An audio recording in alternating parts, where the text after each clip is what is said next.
Boom. Welcome everyone. MATÉ Talk time. Awesome to be before you all. Exciting MATÉ Talk. I have hidden gems. This is a topic I always love.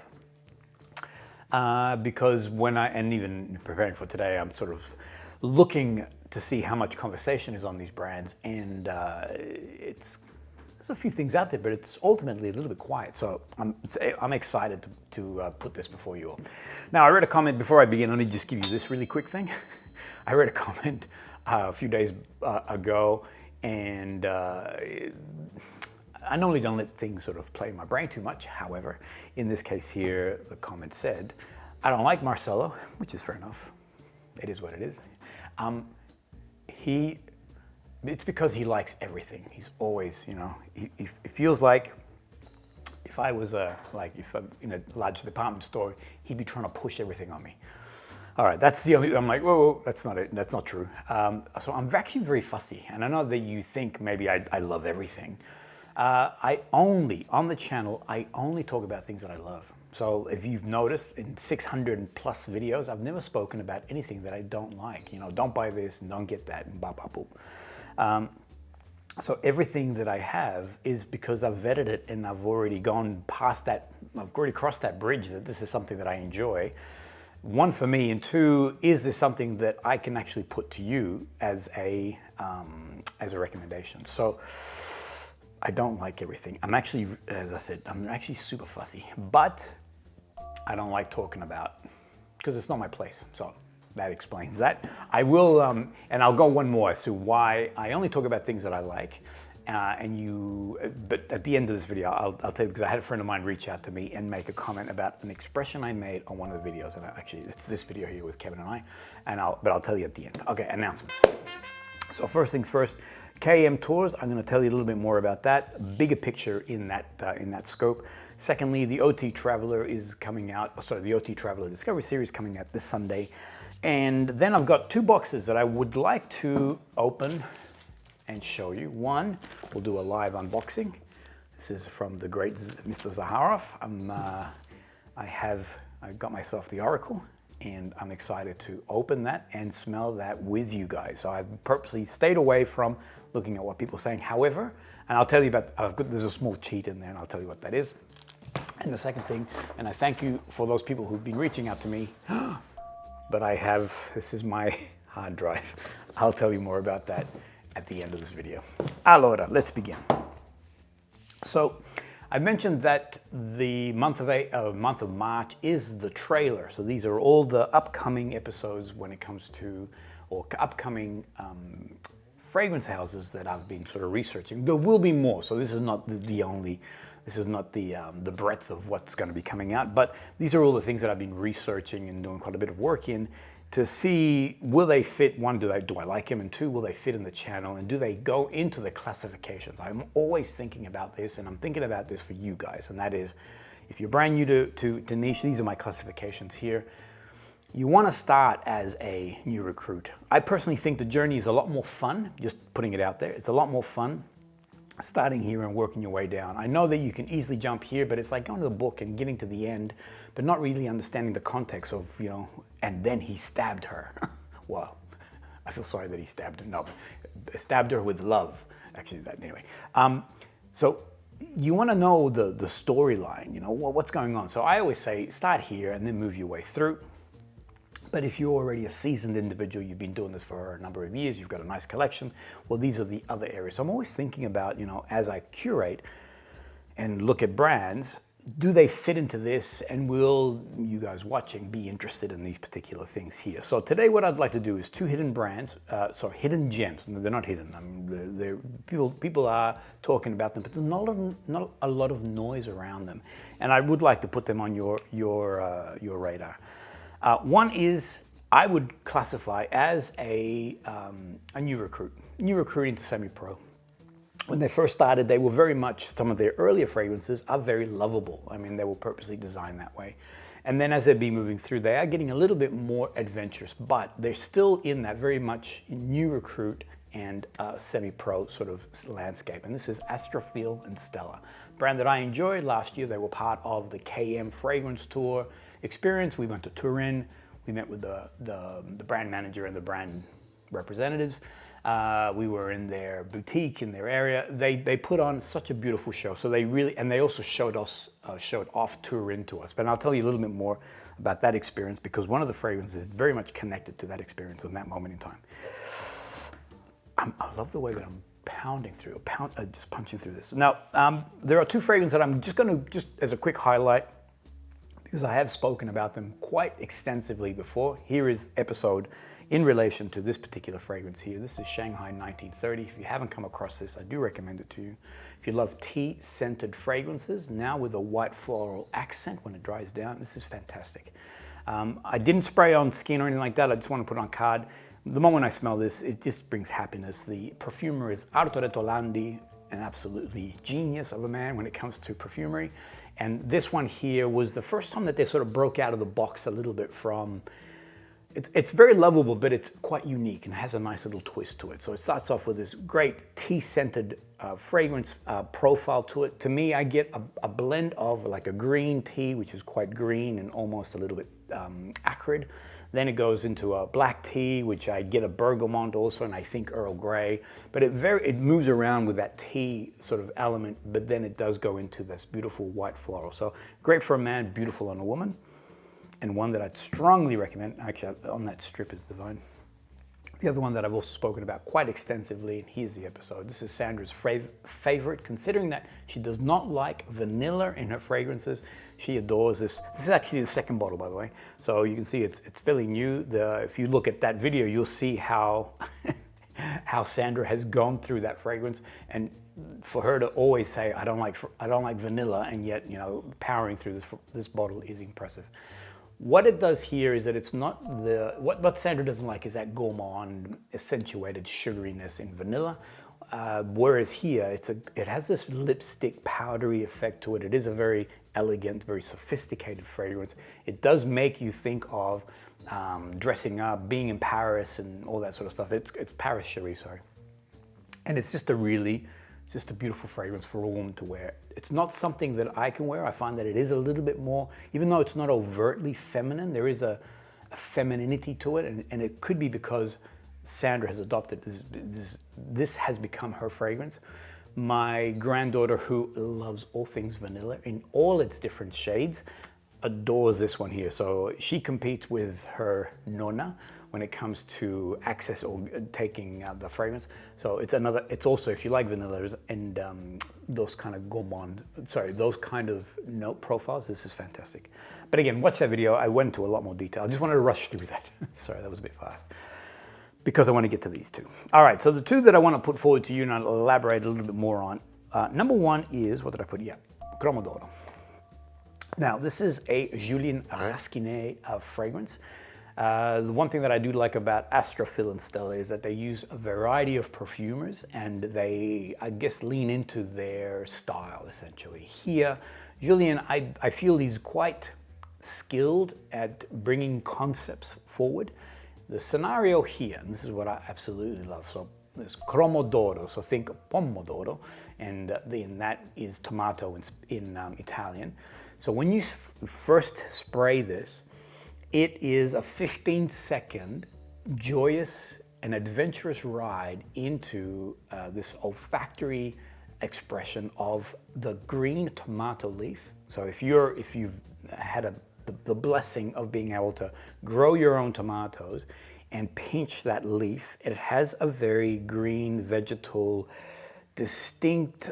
It has its own profile. I mean, my son is growing tomatoes, and the two of us, we were literally like, we were pinching, and I'm like, what is it about the scent that is so alluring? It's so beautiful, yet it's such a unique and bizarre scent profile.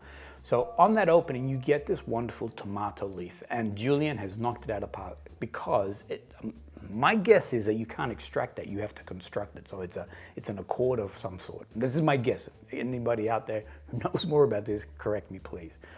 So it's very photorealistic, you know, almost you can taste or feel this tomato leaf. Then it migrates to a very beautiful herbal basil, and then it goes away. And so it's literally a 15-second, 30-second sort of joyous olfactory experience. And really, for me, it shows, it's like a magician, shows the trickery of what, you know, the magician and the skill that Julian has. And then it moves into familiar territory, because the truth is, me personally, I don't want to be wearing a tomato leaf fragrance, or a herbal, or a basil fragrance. I mean, you feel like you're, I don't know, you're literally in the garden or you're in a pizza shop. So it goes into now a perfume, and the perfume begins with a very green herbal element to it. It is aromatic. It is, for me, it does have a masculine sort of tinge to it. It does almost have a classic sort of masculine feel to it. It's something you can dress up or dress down. As it moves through, it does have great transition. As it moves through, it does settle into a beautiful sandalwood fragrance. So it is woody on its dry down. Sandalwood is quite present when it comes to that final stage. As I've been moving my arms around, it's definitely here. The catch is this though, it does have a slight, and I don't know whether it's imagined but to my brain, it does lean towards that herbal greenness from the basil and the tomato leaf, but not as pronounced and as evident as it was on that opening.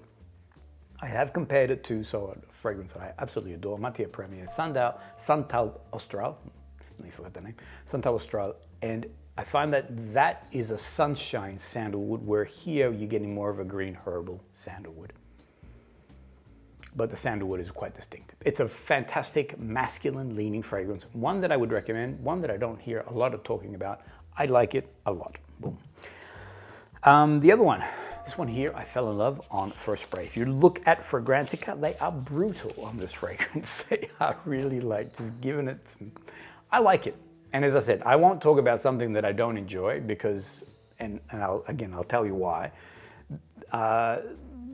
Because one, I don't want to, and two, you can actually see it in my face. But again, I'll show you more as to why. So this is called Sweet Pulp. The perfumer here is Miguel Matos. I always call him Mateos, but no, it's Matos. So Miguel Matos, and another very, very skilled perfumer. Here, it's a concept very much aligned to the name, Sweet Pulp. And so if you don't like fruit fragrances, stay right away. If you don't like fragrances that are sweet and a little bit over the top, stay right away, because this will not be your thing. So during the tour, after we did a masterclass, we all had an opportunity to purchase some stuff. There were some extra benefits or bonuses that were made available to us if we were bought. Now, this is one that I was researching, because I'm like, okay, I gotta walk away with a few fragrances here. Sandra knew this, and Sandra also knew that she's managing that budget, and being my beautiful financier, she's body blocking a lot of the fragrances. I sprayed this and she's like, oh, no, not that one. That's just, oh, what is that? That's just too much. It's sickly sweet and it's over the top. And it's true, on that opening, you're getting a very juicy, full effect fruit of a peach, a pear. There's a fig in there, but everything is pulpy, everything is full-bodied, everything is a little bit on that overripe, but not to the point where, you know, like a banana where it gets too ripe, it just becomes really sickly smell. Well, to my nose, it's not sickly, but it is all very heavily accentuated. Sandra's like, oh, no, this is... I just knew, on first spray, I'm like, oh yeah, this is it. I already know this is gonna be gorgeous. Now, I wore it as my fragrance as we walked around and we explored Turin with the Astrophil and Stella gang. And so when I spray this, for me, this is Sweet Pulp. I think of Turin. In the end, I bought it. In the end, Sandra's like, in her usual way, she's like, I don't know what you're wearing or which one you're wearing, but it's beautiful. It's very, you know, it has this allure to it. It's a sweetness to it. There's a happiness to it. As I was preparing for today, again, I had fragrances on me. I came home. Sandra, this is outside, let me just say. So Sandra is ahead of me. She's in the garden. Went over to say hi. She's like, oh, you smell amazing. She goes, I don't know which one that is, but that one is beautiful. So I went up to her, I said, I already know which one. It's this one here, because the other ones were a little bit too more on the rich, dense side, whereas this one here has a very beautiful, upbeat allure to it. And she's like, that's gorgeous. So again, sweet pulp. It's one that you would, if you like fruit, if you like sweet notes, if you like just this, and I want to compare it to Herba Pura. The difference with that is that Herba Pura has a very distinct strong musk, that musk that it really is, it can be off-putting a little bit, whereas here, it always goes into, it always stays as a very fruity, upbeat, just a pulpy style of fragrance. On that opening, it does have all those peaches, and as I mentioned, then as it begins to dry down, and probably about 30 minutes to 1 hour later, give me one sec, you go into that pulp nature of it. And I think, for me, I think of orange juice. If you've done some squeezing of the orange, so it's not the citrus, it's not the peel, that sort of sharp sunshine from the peel, but that pulpiness that's left inside the strainer. If you smell that, that is the sweetness, and the fruit that is coming forward is very similar to here. It's a very happy scent, and one that I enjoy wearing. Let me see, what else did I say here that you need to know? Oh yeah, so in the end, at the end, when in its full dry down, it does go to a fruity, to a musky, fruity woods place. So it does have some wood elements, but they never take over, unlike Chromodoro, where the sandalwood very much becomes the resting place of the fragrance. On the other hand, the sweet pulp really pulls itself back from that overtly sweetness, but then it goes into this wonderful musky, woody fruit place. Boom. Did I do a good job? I don't know. I'm gonna get Marcelo, he likes everything. I'm gonna stop because I'm gonna start editing, and I'll come back and I'll tell you about a brand that I have absolutely ODing on, and it's now something for the veterans onward. So I'll share more on that. Back in a second. I'm back. Okay, so actually before I go to the next brand, have a look at this video. Kevin and I were filming together, doing the promo, blah, blah, blah. A friend of mine called me and he says, don't you know your fragrances? And I'm like, what do you mean? And he said, when I picked up the bottle of Roma, my expression, and so going back to the comment about why I don't talk about things that why I talk about things that I only love, and that is that I'm too expressive. And so that video there, that expression that you saw, that was just a moment, meaning that I saw the bottle and I thought, oh, and this is the process. I'm like, oh, I love you, Roma 271. And I grabbed it and I thought, you know what, as I opened, I could smell it. I'm like, well, actually, I think I even smelled it, and then I sprayed it, and then I could smell it in the air, and I'm like, I got to smell you. I'm like, wow, you were really good. All that was just like, it was like a billboard all coming across my face. So this is why I don't talk about stuff that I don't like, because I think it's it's not my place to do that. That's more the point. I'm allowed to have an opinion, but I keep that to myself or to those who are around me. It's not something that I want to put on the channel. And then the things that I share about, it's because I've already gone through this vetting process, as I mentioned. And these are things that I feel really deeply about, and now I want to put it to you guys. Okay. This next brand here, I discovered them through the backtrack. I first discovered them with Liam. We did a Noah shoot together. I was not aware of this brand, period, until Liam put it on my radar. Thank you, Liam. Since then, I then went to and this is what I would recommend to you guys. You can jump on their website. You can get the full Discovery set, which has all the fragrances. They're beautiful sprayers, so you can actually enjoy the whole experience. Sometimes I find some sprays a little bit frustrating, whereas these are not. The brand is Parfum D'empire. You don't know how much practicing I did on that. Parfum D'empire. And the brand, the perfumer is Marc-Antoine. Now, his surname looks Italian, because to me it looks like Corticchiato, but maybe there's a French touch to that. The background is that he was born in Morocco. Liam was sharing more about this, one of the fragrances that he has, which is Aziyade Orangère. Did I say that right? Which is gorgeous, by the way. I strongly recommend it to you.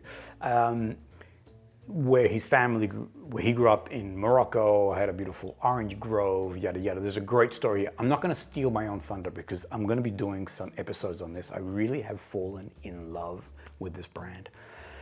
And Marc-Antoine has, from the very beginning, been very much interested and really in love with nature and the scent that comes out of nature. So natural chemistry and scent profiles, to the point where that, if I'm not mistaken, he actually did his chemistry degree on that very point, learning how to extract the beautiful notes from nature. I read a comment also that he's saying that we as humans and perfume lovers, we say, oh, I love jasmine, not recognizing that the real jasmine scent is very indole heavy. If you look at, and I talked about this in this episode for Zaharoff, that if you go into nature and you smell a really dense jasmine, it has a poopiness to it. There is that indole that's in there, that chemical compound, gives it a really poo-like element to it. But then it throws in, those white florals and stuff like that. So he says, so he was saying that people go, oh, I love beautiful white florals. They're not actually saying, I like white floral, I like the perfume's expression of a white floral, or the perfumer's expression. Whereas what he wants to do is capture those notes from nature and now convert it into a perfume that expresses itself better. So I'm going to put three to you. The collection is vast. The collection is incredible. Again, I go back, jump on their website, check them out. They're well worth it. And I think this is the other thing too. Both brands, both Astrophil and Stella and Parfum D'empire, have a very accessible price points on their fragrances. I really commend them because some brands that are sort of pushing forward with this, and I get it also from a pricing point of view, because things are becoming more expensive. So I'm not, there's no judgment. I'm just saying that some brands have, the pricing has really like pushed forward, whereas these guys I still feel are very accessible for the value that they deliver. So I would put them on your radar. The first one that I want to put to you is Aziyade, and I'm probably killed that name, but this is the fragrance, Aziyade. The bottom line is that it is a historical, or actually it's based on a person who was a woman in a harem. And when I first experienced this, it made me think of another fragrance called Eau du Soleil by Naomi Goodsir.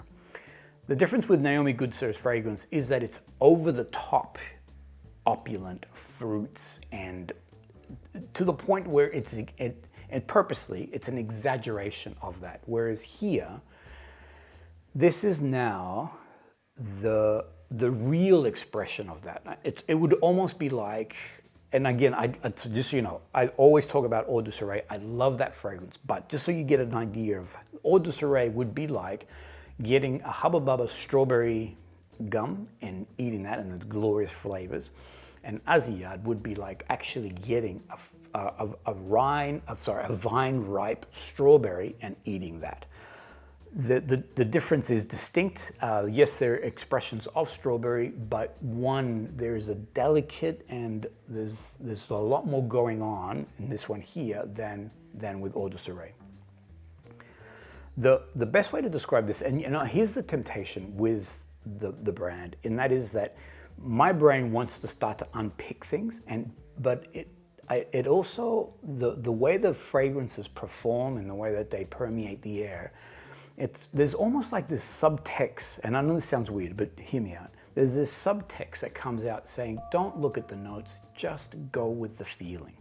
And so I've discovered that with these fragrances, I just let them be who they are. So I don't try to, like I did with Chromodoro, where like I can get that tomato leaf and a little bit of the basil, and it makes me feel, I guess, happy that I can unbox some of these things. Whereas here, with the fragrances from Parfum D'empire, it's more the feeling that they give me. It's more about how they transport me and the mood that they change in me, as opposed to really trying to get the scientific and unboxing them. They're a little bit like the Nasomatos. In my opinion, they're a little bit, and I'm going to put this brand here in the same category as your Orto Parisi, your Nasomatos, your Meo Fushunis, where they're more about expressing a concept than they are about the cleverness of the construct of these fragrances. So now, Aziyade, why would you be wanting to go out and test this out and be interested in this? This is what so it's a fruit-based fragrance, similar to Eau du Soleil, where it has the beautiful fruit opening. It does go into like a beautiful hay-like tobacco warmth. There is a patchouli sort of sensation that you get on that dry down. It always remains in a very sensual, and let me come back to that word, a very sensual fruit-based fragrance. There is a tenderness in the fragrance. Now, I use the word, and as I was preparing this, because by saying sensual, we automatically think, or for me at least, I think sexuality. And so sensual means touch and kiss and caress. Whereas here, I don't feel an overt sense of sexuality associated to the fragrance. If anything, I feel love and I feel intimacy, but not in a way of, I guess not in a lustful way, not in a let me rip off your clothes sort of thing. It's more just these are two lovers in the same profile. It sounds intense, but just test it, all right? And I'll go into a bit more. It's like two lovers who are next to each other. They're comfortable with this other person, and they don't need to be overtly sexual, because they're comfortable in each other's company. And I'm getting to way too much. It's a perfume. Try it out. I've been wearing, so these three that I'm about to show you, I was wearing yesterday, and I just could not stop smelling myself. I'm watching all things anime. Can you see my Zoro back there? I'm watching Jujutsu Kaisen. Absolutely love it, by the way. It was Kai who put me onto it. Thank you, sir. It's a really good show. Anyway, so I'm watching this late at night, and as I'm moving, I can smell all three of these fragrances, and it was Aziyade that I kept like, oh my gosh, you are so beautiful. So as a beautiful day-to-day fragrance, something to change your mood, make you feel calm, and just the sensuality behind this is gorgeous without the sexual sort of intensity. The next one that I would like to put to you guys, and it's a new one that they've come out with, is Madagascar, Le Baume Vanille. My French.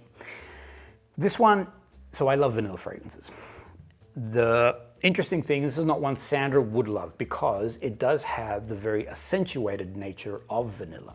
And the vanillas that I enjoy, and here's the thing, I like the whole spectrum. So the sugary, custard-like, and pastry, blah, blah, blah, I'm all in. The more pared-back, dry vanilla, I love it. The more pulpy, floral, I love it. So give me vanilla in all its different sort of iterations, and I'm all in. So here, this was easy for me. And the part that I love about this, think of Paris Monte Carlo's extrait of Vanille de Tahiti, where that has a very dense floral nature in its construct. Here it's very similar, but doesn't actually delve or doesn't travel down that floral path for too long. It does start off very dense and very opulent and very rich in its vanilla floral profile, but then it begins to sort of pull itself backwards.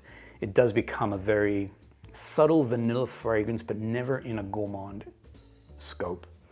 Give me 1 second. I've been smelling all these, I'm moving my arms around, I can smell. Plus I'm getting hot, I'm sweating, and fragrances are popping. Give me a second. And that's the one that I'm actually getting right now. So the vanilla, and again, this is it's so hard to forget the notes and to, because I'm thinking, what is exactly, is it, what's it telling me exactly? Other than it is and here's again, so it's a very carnal type of vanilla, so very, almost sexually charged, but not to the point where it's lustful. Does that make sense? I'm doing a terrible job, I think. Other than So again, and you're getting that pulpiness out of it. Again, I go back to what I was saying before between, so if I compare this sort of fruitiness from sweet pulp, which I do love, but it is a little bit more perfume. So it's a lot more of a perfume expression, whereas the vanille here, there are sort of a slight floral, fruity, vanilla, but nothing ever goes into that exaggerated perfume place. I have a good friend. His name is Karim. He is the professor of Harvard, the business professor at Harvard. I met this man on the 2024 tour. He came on last year's tour. He's coming on this year's tour, and he's just become an incredible supporter of NFC, of myself, of KM, of OT, all that sort of stuff. So, Karim, if you're watching, I do have a small shrine, and your face is there. I do kowtow to it and I actually put perfume bottles there for you, bro. So he reached out to me. We're in constant, contact, and he sent me this. I'm in Paris. I'm going to Javoy. What would you recommend? So I love that sort of stuff. I'm like, okay, let me think. And so I responded saying, give me 5 minutes. Let me have a look at what they've got, and something unique, knowing, because I've been with Karim, I've been in his company, so knowing his style and taste. Anyway, I jumped on, and the first thing I thought to myself, I wonder if they've got Parfum D'empire. And so when I saw that they did, boop, I responded with this, and I literally said, don't look at anything else, just focus on this brand. He wrote back, and he then said, because I said, you should check out the vanilla. And he's like, already on it. This is incredible. So this gives you an idea of a very unique take on, again, a very familiar place. I mean, vanillas there's a lot of vanilla fragrances, but here the expression is quite unique and quite sublime when it comes to capturing vanilla as in a fragrance, in a perfume. The last one, and I have saved the best to last. This one here, I have become addicted, and I put, I'm ODing on this brand. I've got some others, but I wanted to show you these three. This is a great place to start if you're not familiar with the brand. Now this one is Ambre Russe, and I feel bad that it cheated me, because what did I write? Actually, I wrote that it tricked me. It was an unfair trick by calling this Russian amber, because in my brain I go to the Tsar, not Russia with its Cold War and that sort of those imagery of that gray and dark. Instead, the very opulent, parties and I think of Anastasia and all that sort of stuff, and it gives you a very a very opulent family gathering. There's all these different scent profiles in it. The amber, the powderiness. There's actually a vodka and a champagne note. And for me, I pick up this booziness. Liam showed me this fragrance when I was at NOAA. He did mention, so as we were smelling, he said, can you get the vodka? And as soon as he said, literally the vodka, and I'm like, oh, I can get vodka. And this festive sort of feeling to the fragrance, but not boozy, or sometimes when I think of boozy fragrance, I think of wine, rum and cognacs, and that's more, I guess, spicy element, the more woody pieces to it. Here it's a little bit more on the metallic side, and then blended in with that amber touch that it has, that very soft powdery, a touch of vanilla that comes through. It's really, and actually as I'm smelling now, my mind goes to these big chandeliers, a long table, food, people talking. There's a sense of calm and peace in this low lit space. What I discovered is this, and in hearing the story, I'm like, this makes sense. So when Marc-Antoine first started to create his fragrances, he felt a little bit self-conscious when it comes to putting himself into the composition, essentially. So here, he called it Russian amber to sort of detach himself, but in fact, this is his memory of when his family were fairly well off. They had a very large farm in Morocco, and he says that this is what he remembers his family's, his parents' parties would be like, and they would be these warm, inviting, festive moments. And this is what he's trying to recreate. So he actually acknowledged later on, deeper in after he created this fragrance, that this in fact is his memory of his own family. And it really is a beautiful fragrance. It's such a, like a soul comforting, there is a sense of peace with this fragrance. It does bring a sense of calm. It takes you to a place, you know, it is transformative when it comes to its scent profile. In the coming weeks, I will be doing a much more deep dive when it comes to these fragrances. I just wanted to do a quick shout out, put it on your radar so that you can see these fragrances. Both brands are fantastic when it comes to accessibility. As I said, the Parfum D'empire have a 50 ml, they also have 100 ml. If you look at the difference, and hence why there's a few 100 mils, because the difference, they're being very generous in the way, you know, for a few extra euros and you can get a bigger bottle. So anyway, coming up shortly, I will be talking a lot more, especially about these guys here and elaborating deeper on their brand. Boom. All right. I think I've covered everything. I'm going to stop one more time. I am sweating. All the perfumes are popping on me right now. And then I'm going to open up the box from Zaharoff, which has the Oracle. And back. Okay, so let me duck. This is Zaharoff's box, the new Oracle. Now, in full disclosure, I've already smelt this. Well, I haven't smelt it on myself. When we were in Sydney with George, this particular production here, when we filmed, he was smelling amazing. And I'm like, what are you wearing? What are you wearing? Because I haven't smelt that before. And he's like, it's a new one that's coming out.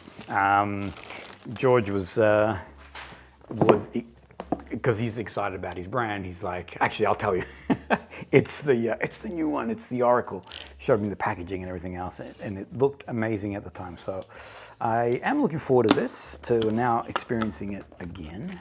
I do love the packaging. Beep bada boop. So this is his box, and I can see that some people have already received it out there. Great job. Behind me is the Precious Treasure. This is the packaging for those who might not know. Nice box, nice everything. All right, let me just take this baby out of here. All right, so just check that. He showed me the visual of this, so I haven't seen this in up close, but the idea is that the bottle flips, or the box flips out. So I'm all for, as those who know OT, I'm all for keeping your packaging, because the box that we did is also very much about that. So here's the bottle. Now it's going to come out. I feel it's going to fall out because I don't think it's sitting properly. But here we go. We do a flippity flipper. If you're not familiar with it.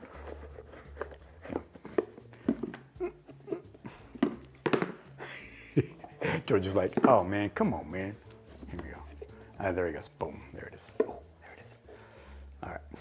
So that then comes out. It's very clever. He's done a solid job.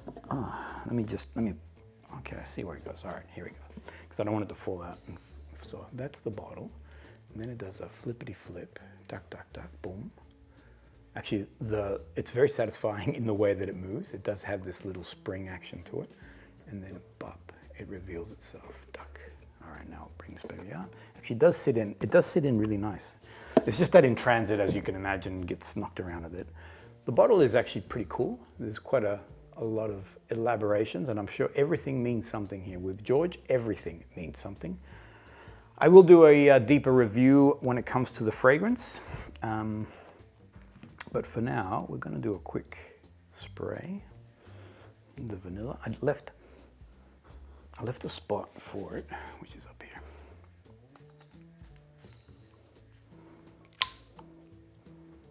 Yeah, it's good.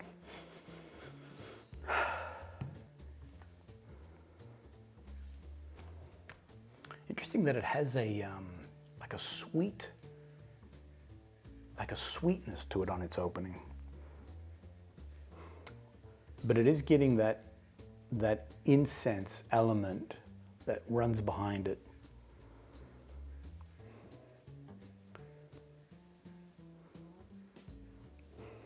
Again, my brain's trying to unbox it. All right, let me just tell you feelings, because my brain's going, okay, now define the notes. What exactly are you getting and what are you detecting? Let me tell you what it feels like. It feels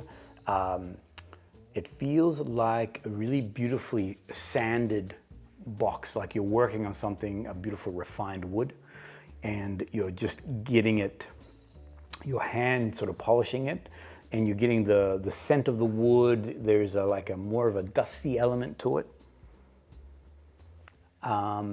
It's not a resinous incense. Well, not at this stage. I mean, as I said, the opening, it's a lot more on the woodiness, the lighter element of the fragrance. But there is it's not a fragrance like where it makes you think of sunshine. There is a sense of peace and calm. Almost, it does feel like you're in, and this is where my brain's going, in a very artisanal workshop. Everything is wood and everything is sort of, there is sort of not a reverential, because I don't get that feeling from it, but I do feel like it's very artisanal. Everything is actually very beautiful in the way that it looks, and then there is the texture of this actual wood that's being polished. Now something else is coming through, like an aromatic, woody nature to it. I will do a review on this. Give me a chance to wear it. As I said, I was detecting this on George as we were running around Sydney. It did have great sillage and great presence. So I'll compare this because I know this is part of his new Precious Treasures collection, and it supports the one that's behind me. Boom. Okay. And let me just point out again that from packaging and the work, so he's got the 4 elements: water, air, fire, and earth. And obviously he is the oracle. George, why not? Can you see the shininess on it? So from a packaging point of view, he's really, he's gone all out. Okay, yeah, so the 4 symbols obviously would represent the fire, earth, water. Yeah, there they are. So they're mimicking that there. So it all comes together. And I think all the come together is that the ether, you are not one thing, you are everything becoming. Boom, I like that. All right, good fragrance, I can smell it, good fragrance. And as I said, I'll unbox it more, and I'll give you more details as to the actual, the body of the actual fragrance itself. The next thing that I want to talk about is kmfragrancetours. So for those who are not familiar, actually, let me just stop there. Thank you, everyone. If you're going to stop here, this is the end of the review of the fragrances. I'm now going to do a little bit of talking about some announcements. It is fragrance related, so I'm not going to now start talking about, I don't know, the weather. So if you want to stay on, please do. It's all about perfume content. So in this case here, I want to talk about kmfragrancetours, which is a concept that Kevin and I started back in 2023. When we first came up with the idea, it was really about inviting people to come and join us as we go behind the scenes when it comes to all things niche perfumery. And it was more than just, obviously one element was, hanging out with the creators and the perfumers and, seeing who they are and what they do and reveal the magic in their own words, rather than me banging on about something. To hear it from them, that carries a lot more gravitas. The other part to that too was also debunking some of the myths that are in niche perfumery. That vetiver should smell like this and that. When in fact, when you go into nature, or you go now with the actual perfumer or the chemist, and they're saying, no, actually, vetiver has all these other facets to it. We had one experience where we were in grass. We did go with a botanist, and we were actually in nature, and she was breaking down vetiver and some of its nuances. We had a vetiver plant. We actually ripped some of the leaves and smelling all these different elements, even though it is the base, but you can get some elements from the leaves. And it's quite a beautiful way to celebrate niche perfumery. So I've always said that smelling and being aware of your nose and the beautiful smells around you is one of the, I feel like it's one of the our senses, one of the senses that we underappreciate. So this is what these tours are about, and it's about having fun, it's about travel, and it's about being with like-minded individuals. The great news is this: our tour for south of France is sold out. We still had 3 months more of promoting to do, of communicating. We reached out to the brands quickly because we've got this, different promotional schedules in place with them. And we said to them, we're still going to promote, we're still going to talk as if, join us on this tour. But the tour is now full, all right? So I've already had one person reach out to say, what are the chances of, adding an extra person? I can't. So we're at our capacity, and that's purely, just so you know, that's purely from making sure that the restaurants that we have booked can cater for us, the activities that we're going to be doing, the transfers that we've organized, all that sort of stuff can move smoothly. So we're at the number where that now fits perfectly. Actually, going on that, that's the only reason we came out with the Olfactive Travel. The same thing happened to us in 2024, where it was a much smaller tour, and they said, well, we'd like to be a part of it, but it's like, we can't. So anyway, the one thing that we are doing in the France tour is continuing this conversation with Olfactive Travel. I'll tell you more as we go deeper in, but part of the tour will be a celebration of Olfactive Travel and its next evolution. The good news is this: we're already starting to map out and think through what our tour will be for 2027. It will be in September. So already, if you feel like this is something that you would like to participate in, just be aware that September next year, we will have something in place.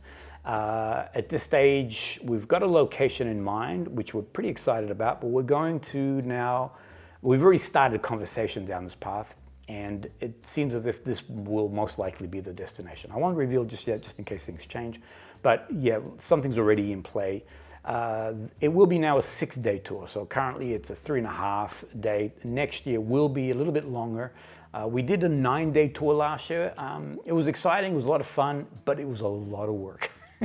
Oh, mama, that was a lot of work. And think of a marathon where you just have to, for myself and Kevin, actually on that, Kevin got this massive infection on his toe. He could barely walk. And so, yeah, so 9 days it's definitely a marathon.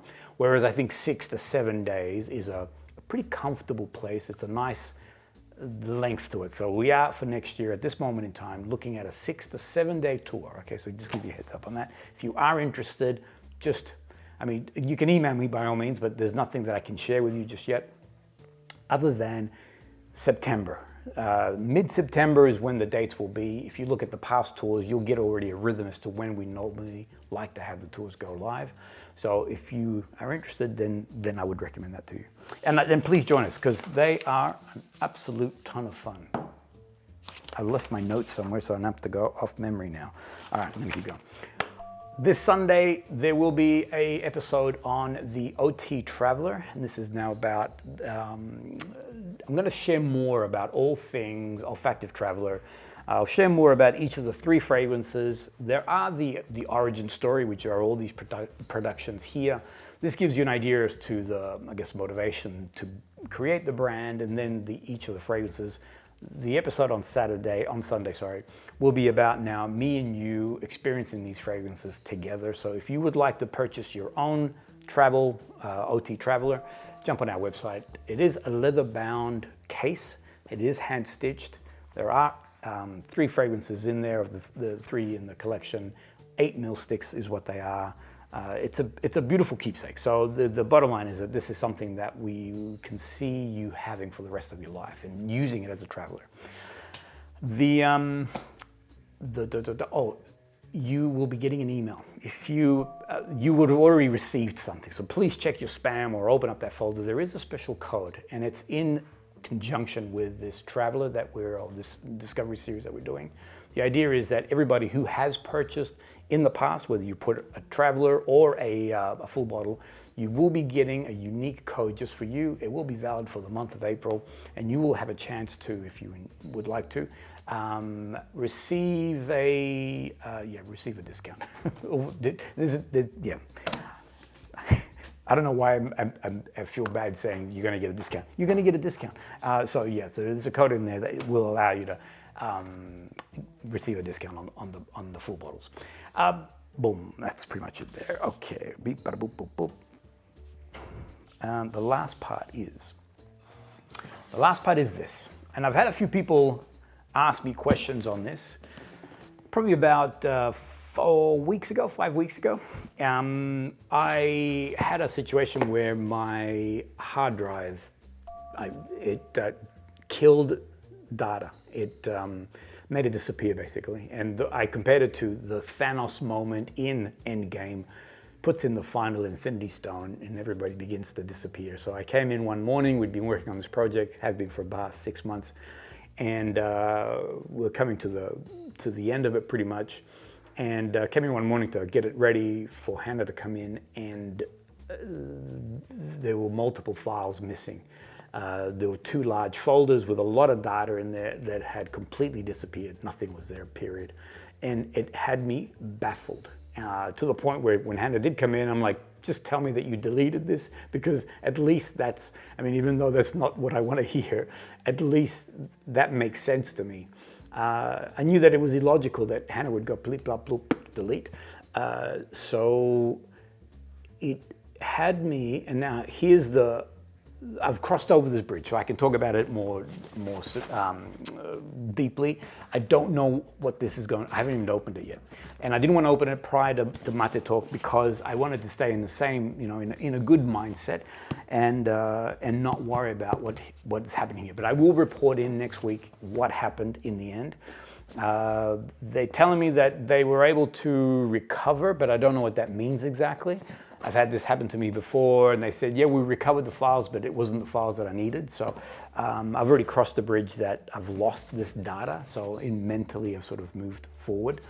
But let me just sort of backtrack a little bit because, and I just want to, this part here, I just want to share with you guys that for the past 4 or 5 weeks, and the reason why I want to share this is in case anybody's going through a hard time, is what I'm saying.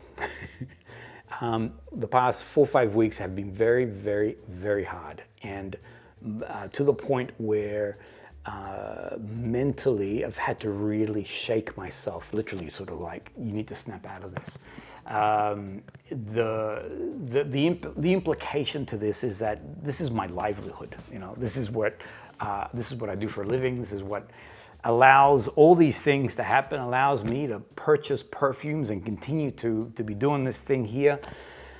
And so without that, it just makes it super hard. The second part to it is, and sometimes I think to myself, and in a situation like this, and I think of the Truman Show, where you are, I guess the question is my life real? And I know that sounds like a really sort of existential question that you're asking, but I'm a constant thinker, and sometimes I do think, this is my life actually real, or is this actually like a Truman Show? And so when this experience occurred, where all of a sudden the most valuable project in this entire hard drive, and there was multiple projects in there, the data is wiped out. And so I'm thinking, like, and I remember actually, Hannah was my witness, looking up at the sky, like, what is happening? I don't understand, like, what is going on?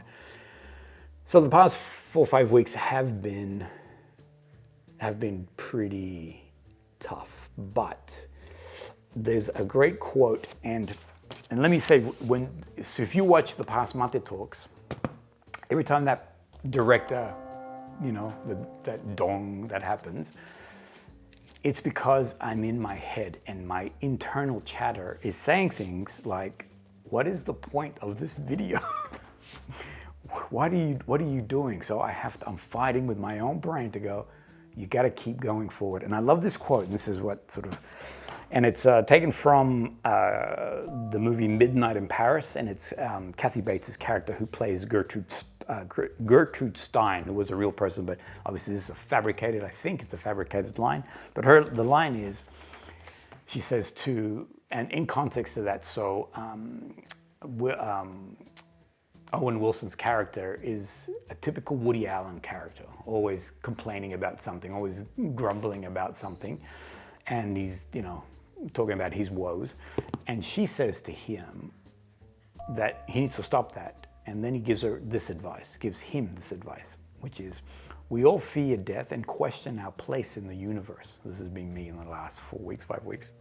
The artist's job is not to succumb to despair, but to find an antidote for the emptiness of existence. So whenever things are tough, I always think about that particular thing, because I'm like, it's not my job to despair. It's not my job to give in to that. My job is to find an antidote to it and find, until the final act is revealed, and ta-da, actually it was the Truman Show, ha ha ha. Until that final act is revealed, then my vision for me is stay focused, keep moving forward, keep doing this, even though, what does this really mean? Beautiful perfume. What does that actually mean in the whole scheme of things?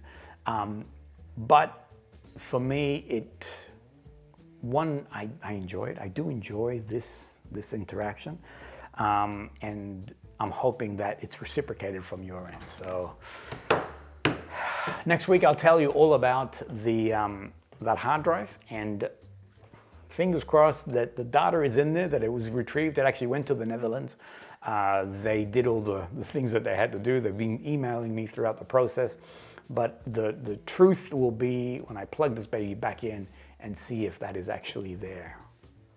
Let's see what happens. Thanks everyone. I look forward to your comments. I do look forward, if you are familiar with Parfum D'empire. I cooked it. De l'Empire. Parfum de l'Empire, or the Astrophil and Stella. I do recommend these two guys. I will be doing a deeper dive on each of these and sharing more, but as hidden gems, these houses are fantastic. Anyway, boom. There it is. Thanks everyone. I'll see you guys all on the next MATÉ Talk.